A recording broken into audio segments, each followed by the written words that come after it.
Hello friends, welcome to my YouTube channel. आज हम sample theory का क्वेश्चन थर्ड करेंगे। प्रीवियस वीडियो में हमने 2 क्वेश्चन डिस्कस किए थे। Explain the concept of sample and population, discuss the difference between parameter and statistic. अगर आपने ये वीडियो नहीं देखी है तो डिस्क्रिप्शन में उसका लिंक दे रखा है, आप वहां से देख सकते हैं। Question 3, explain the following terms with examples.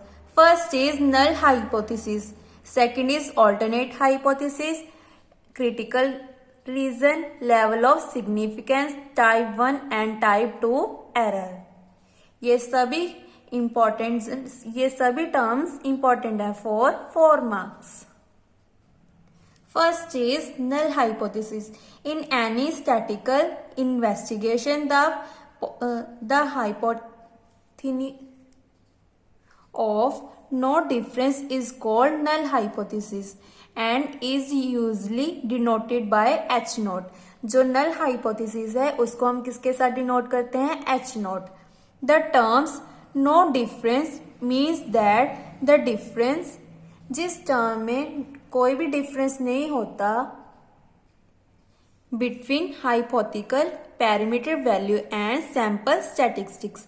ये हमारी ऑथर की डेफिनेशन है। According to professor A.R.A. Fisher, a null hypothesis is hypothesis which is test for possible rejection, जिसमें हम चेक करते हैं जो हमारी टर्म्स हैं वो रिजेक्शन है या एक्सेप्टेबल अंडर द अजम्पशन, इसको हम अज्यूम करते हैं। For example H note, H note में क्या होता है? म्यू, म्यू किसके इक्वल होता है? एक्स बार। प्रीवियस वीडियो में हमने किया था म्यू का मतलब क्या होता है? मीन। म्यू हमारा क्या है? पैरामीटर, और स्टैटिस्टिक क्या है? एक्स बार। तो म्यू किसके इक्वल है? X bar. Where mu is parametric value and x bar is sample statistic.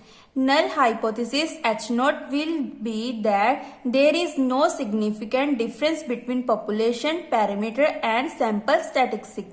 जो null hypothesis है, null hypothesis को हम किसके साथ डिनोट करते हैं? H naught will be that there is no significant difference. इसमें कोई भी डिफरेंस नहीं होता between population parameter and sample statistic. Next is H naught, x1 bar equal to x2 bar, where x1 bar and x2 bar are sample statistic of 2 samples. The null hypothesis H naught will be that there is no significant difference between the 2 sample statistics. इसका मतलब क्या है? जब हमारा mu x बार के equal होता है तो इसमें कोई डिफरेंस नहीं होता population parameter and sample statistics में। जब x1 bar equal to x2 बार होता है तब there is no difference between the 2 sample statistics. इन दोनों में कोई डिफरेंस नहीं होता, दोनों ही एक दूसरे के इक्वल होते हैं। Next is alternate hypothesis. The alternate hypothesis denoted by H1, और नल हाइपोथेसिस को किसके साथ डिनोट करते थे? H नॉट, और ऑल्टरनेट हाइपोथेसिस को H1 is a statement which is completely true null hypothesis H naught. The acceptance और rejection of null hypothesis is meaningful only if it is tested against as consisting hypothesis. If null hypothesis is rejected, the alternate hypothesis is automatically accepted. जो हमारा null hypothesis है और alternate hypothesis है वो एक दूसरे के अपोजिट है। अगर null hypothesis रिजेक्ट होता है तो जो हमारा alternate hypothesis है वो क्या होगा? एक्सेप्ट। अगर null hypothesis एक्सेप्ट है तो जो हमारा alternate hypothesis होगा वो क्या हो जाएगा? Reject. For example, if we want to test the null hypothesis that the mean height of the student of a college is 162 centimeter, then H naught किसके इक्वल था? म्यू, और इसकी वैल्यू क्या है? 162 centimetre. However, the alternate hypothesis can be defined in 3 different ways. 3 different ways कौन से हैं, या तो mu not equal to 162 centimetre, या तो ग्रेटर देन होगा या लेस देन होगा। The alternate hypothesis first is called two tailed alternate, second को क्या बोलेंगे हम, राइट टेल्ड ऑल्टरनेट, और थर्ड को क्या बोलेंगे हम, लेफ्ट टेल्ड ऑल्टरनेटिव। सो हमारा जो ऑल्टरनेट हाइपोथेसिस है this is most important for 4 marks, जिसकी हमने एग्जाम्पल भी लर्न करनी है।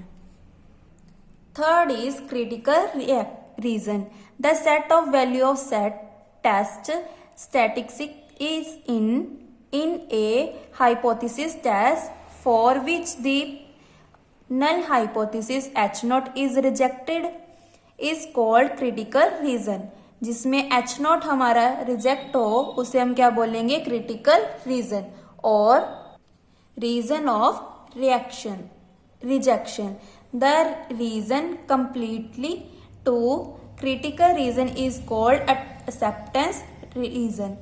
Thus if the observed value of test statistic is a member of critical reason, the null hypothesis H naught is rejected। If it is no member of critical reason, then the null hypothesis H naught is accepted।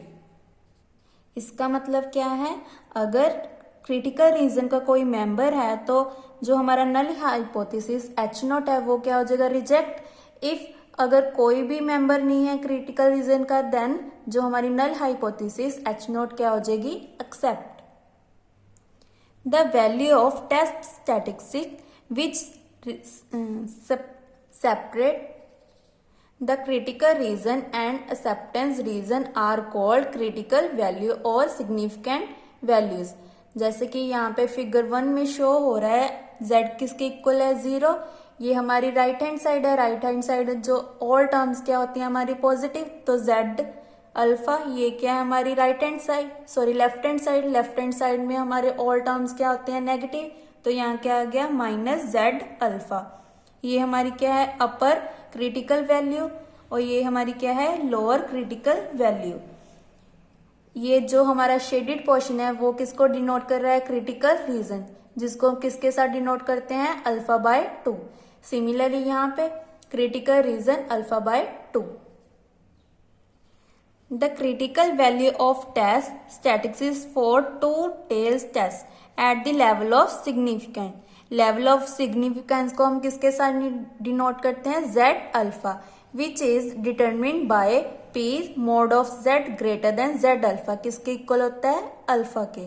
ये हमारा formula है, where z is test statistics under the null hypothesis H naught।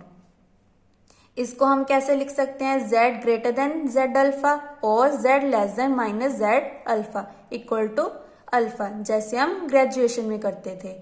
Then और को हमने कैसे कर दिया, separate कर दिया, और यहाँ पे क्या आ गया प्लस।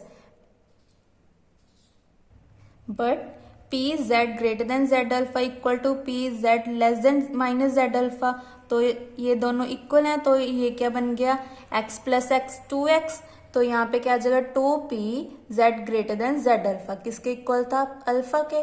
ये हमारा 2 मल्टीप्लाई में उधर जाके डिवाइड में, that is z alpha is the value such that the area under probability curve to the right of z alpha is α/2 and similarly to left of -z alpha किसके equal होगा, α/2 as shown in figure 1 जो हमने पीछे की थी।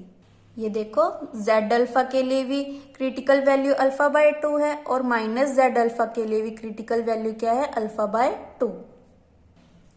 In case of single tail test, the critical value z alpha is determined by the following equation। इसको हम कैसे डिनोट करते हैं, p z greater than z alpha equal to alpha, इसे हम क्या बोलेंगे फॉर राइट टेल टेस्ट, और लेफ्ट टेल टेस्ट को हम क्या बोलेंगे z less than -z alpha equal to alpha. Left tail में क्या होता है नेगेटिव और राइट टेल में पॉजिटिव, जैसे कि हमारी फिगर में भी शो हो रहा है। लेवल ऑफ सिग्निफिकेंस को हम अल्फा के साथ डिनोट करते हैं। ये हमारा क्या है z इक्वल टू 0, ये राइट टेल टेस्ट है, ये लेफ्ट टेल टेस्ट है। क्रिटिकल रीजन की यहाँ पे वैल्यू क्या है हमारी अल्फा, और इसकी भी सेम अल्फा।